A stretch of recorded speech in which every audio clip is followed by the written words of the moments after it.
വിദ്യാഭ്യാസത്തിൽ വളരെ ഉയർന്ന പഠനവും ഒരുപാട് ഡിഗ്രികളും അദ്ദേഹം നേടിയെടുത്തു.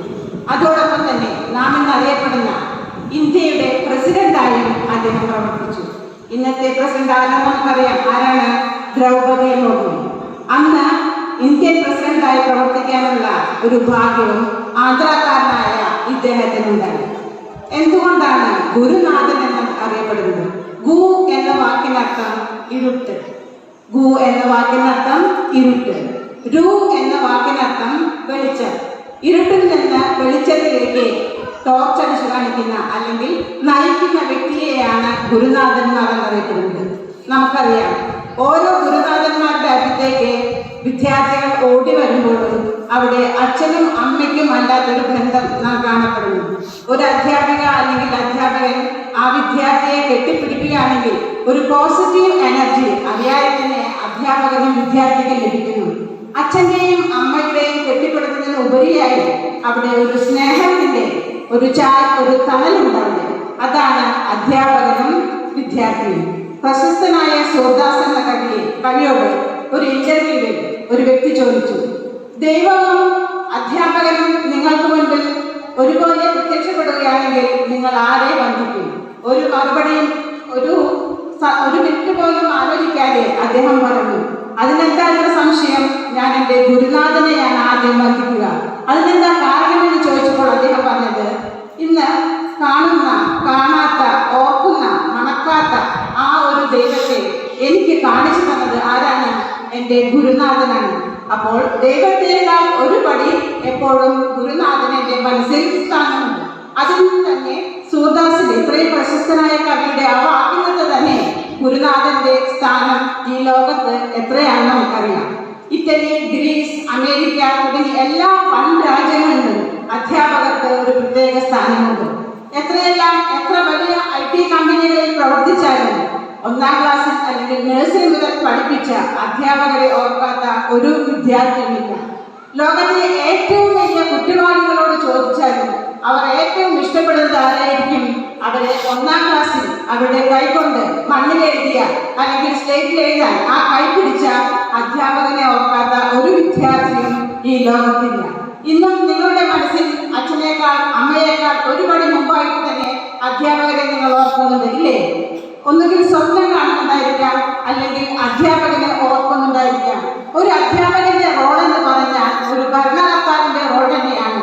ഒരു യുവതലമുറയെ വാർത്തെടുക്കുന്നതിൽ, രാഷ്ട്രത്തിന്റെ സിറ്റിസൺസിനെ വാർത്തെടുക്കുന്നതിൽ ഏറ്റവും 90% പങ്കുവഹിക്കുന്നത് ഒരു ഗുരുനാഥനാണ്. അതിൽ ഒരു സംശയവുമില്ല. അതുകൊണ്ട് അധ്യാപകർ രാഷ്ട്രതലവന്മാരായി പോലും പല രാജ്യങ്ങളിൽ പല ഗ്രന്ഥങ്ങളിലും പറയുന്നുണ്ട്. തെറ്റ് കണ്ടാൽ തിരുത്താനും ശരി കണ്ടാൽ തന്നെ ശരിയാണെന്ന് പറഞ്ഞാലും തെറ്റിൽ നിന്ന് ശരിയിലേക്ക് ചൂണ്ടിക്കാണിക്കാനും ഇന്ന് ഏറ്റവും അധികം ഉന്നത സ്ഥാനത്തിരിക്കുന്ന അധ്യാപകർക്കാണ്. നാം എല്ലാം പല മീഡിയകളിലും കാണുന്നതായിരിക്കാം, അധ്യാപകർ ഈ ലോകത്തിന്റെ ഏറ്റവും വലിയ വിമർശകരാണ്. ഇന്ന് നമ്മുടെ രാജ്യത്ത് കാണുന്ന എല്ലാ നല്ല പ്രവർത്തനങ്ങളിലും ചീത്ത പ്രവർത്തനങ്ങളിലും കൈക്കൂലി പ്രവർത്തനങ്ങളിലും എല്ലാം അഭിപ്രായം തുറന്നെഴുതാൻ കഴിയുന്നത് ആർക്കാണ്? അധ്യാപകർക്കാണ്, അല്ലെങ്കിൽ എഴുത്തുകാർക്കാണ്. എഴുത്തുകാരും അധ്യാപകരും ഒരു വര വരച്ചാൽ ഏറ്റവും ഉന്നതമായ സ്ഥാനത്ത് തന്നെ നമുക്ക് നിൽക്കാൻ പറ്റും. അതാണ് ഇന്നത്തെ പ്രത്യേകത.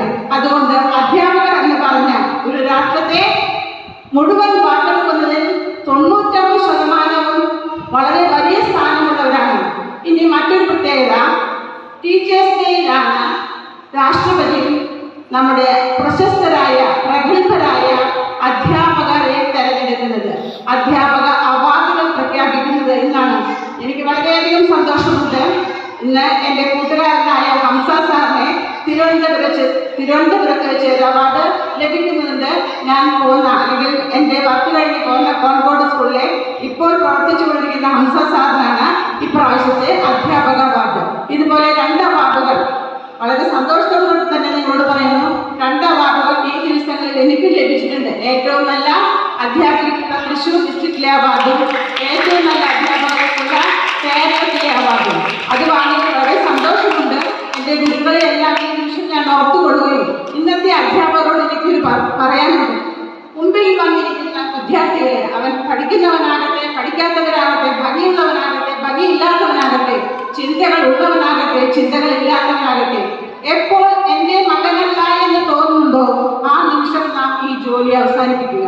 മുമ്പിൽ വന്നിരിക്കുന്ന വിദ്യാർത്ഥികളെ സ്വന്തം മക്കളെ പോലെ കരുതുക.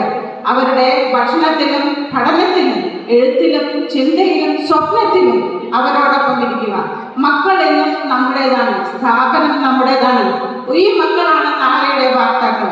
ഇങ്ങനെയുള്ള ഒരു പറ്റം നല്ല മക്കളെ വാർത്തെടുക്കാൻ നമുക്ക് ഏവർക്കും ദൈവം നല്ല ആരോഗ്യവും അന്തസ്സും നല്ല പേരും നല്ല ബുദ്ധിയും നല്ല ചിന്തയും നൽകണമേ എന്ന് ആശംസിച്ച് ഈ അധ്യാപനത്തിന്റെ ലക്ഷ്യവും ബോധവും ഞാൻ എൻ്റെ അധ്യാപകർക്കും വിദ്യാർത്ഥികൾക്കും മാനേജ്മെന്റിനും മുമ്പായി സമർപ്പിക്കുന്നു. നന്ദി, നമസ്കാരം.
വേണ്ട ബുക്ക് എടുക്കുക.